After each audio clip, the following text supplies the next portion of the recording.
We have a target of 500 likes and 200 subscribers. Hit the like and subscribe button. Help to grow this channel.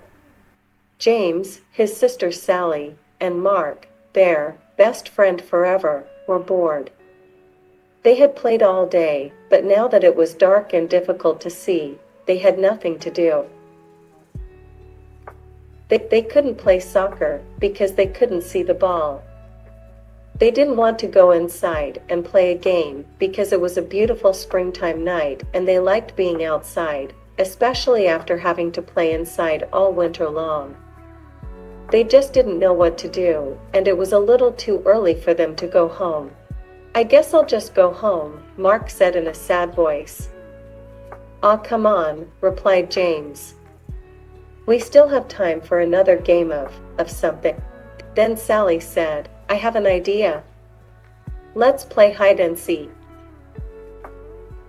"I was just going to say that," James said. "Yeah, I'll bet," replied his sister. "You always say you were thinking of whatever I think of," she snapped. "Do not," James said in a loud voice. "Do too," yelled Sally. Mark just looked down at the ground and shook his head from side to side. "They are at it again," he mumbled to himself.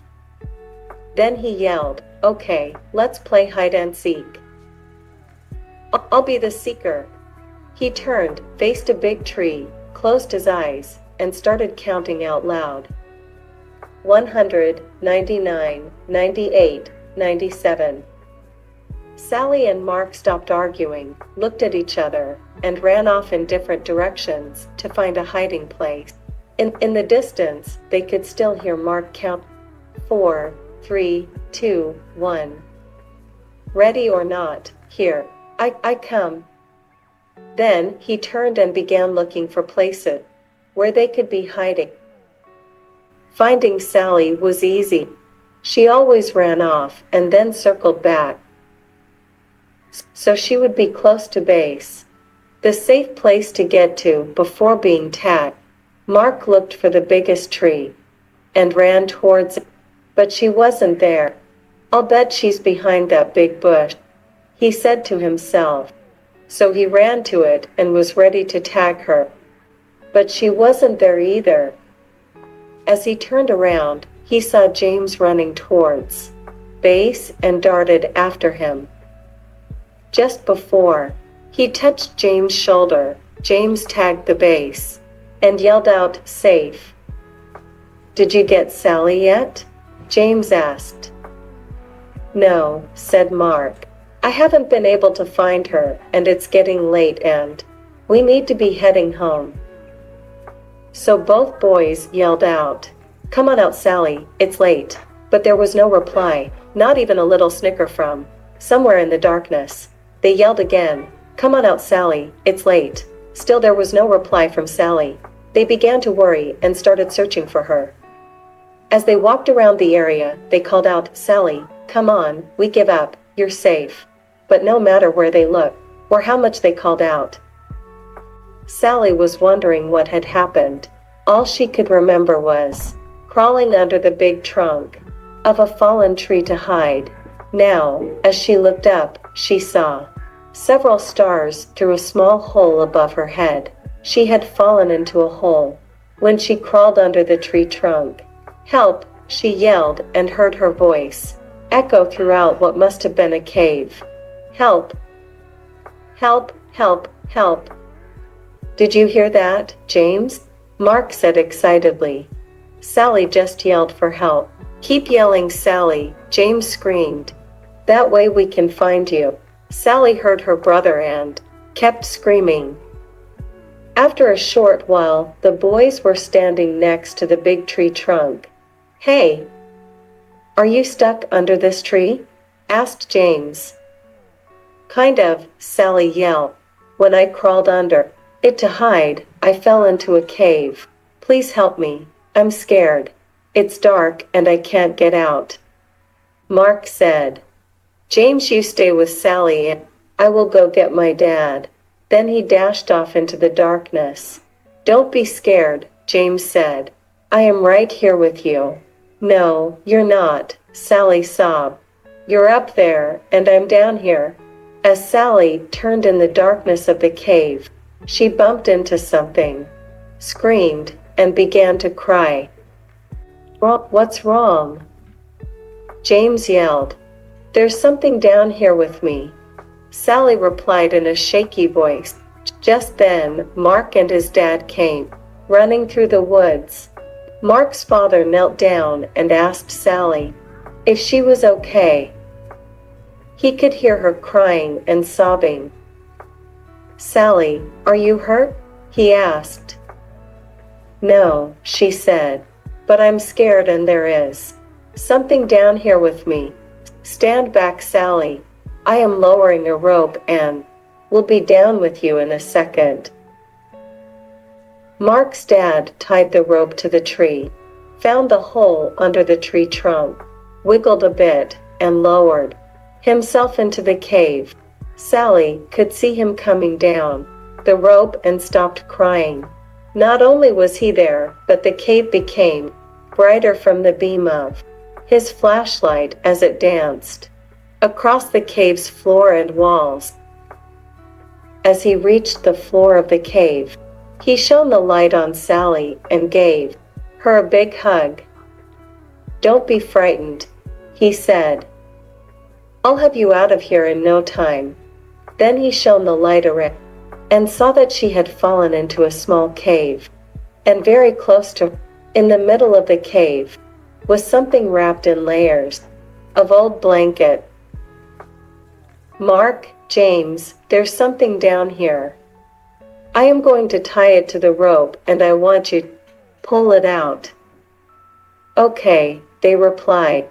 The boys pulled out the object, untied it, and let the loose end of the rope fall back into the cave. The cave wasn't deep in Mark. Dad boosted Sally over his head so she could crawl out. He then grabbed the rope and with a little jump was able to grab the opening and pull himself out. Let's go back to my house for a cup of hot tea. I'll call your parents so they aren't worried, and we'll see what treasure Sally found, he said.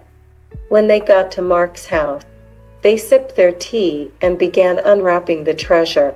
They carefully peeled off layers of old blanket and cloth to reveal a wooden box.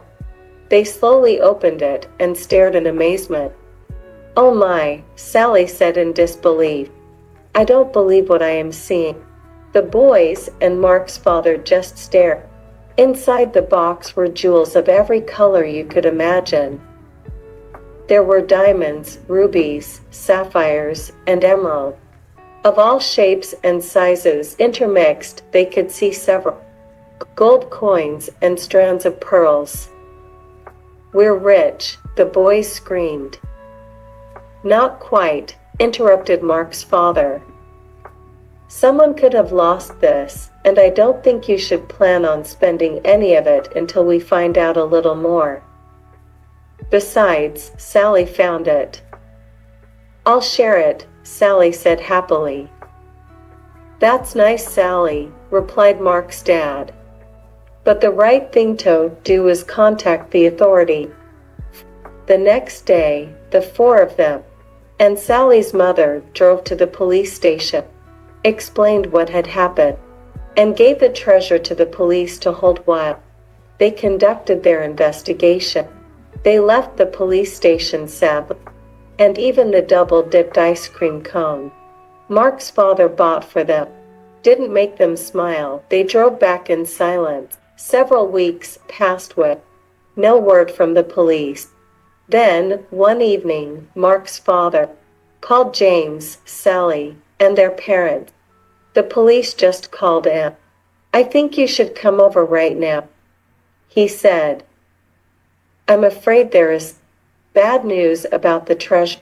The police are on their way, and we'll explain everything when you get here. Sally and James didn't say much during the ride to Mark's house. Sally thought that since it was bad news, the treasure belonged to someone else, even though They probably lost it. Whatever happened to Finders Keeper? She mumbled. What did you say, Sally? Her mother asked. Oh, nothing, Sally replied. Then she let out a long, sad sigh that echoed through the car.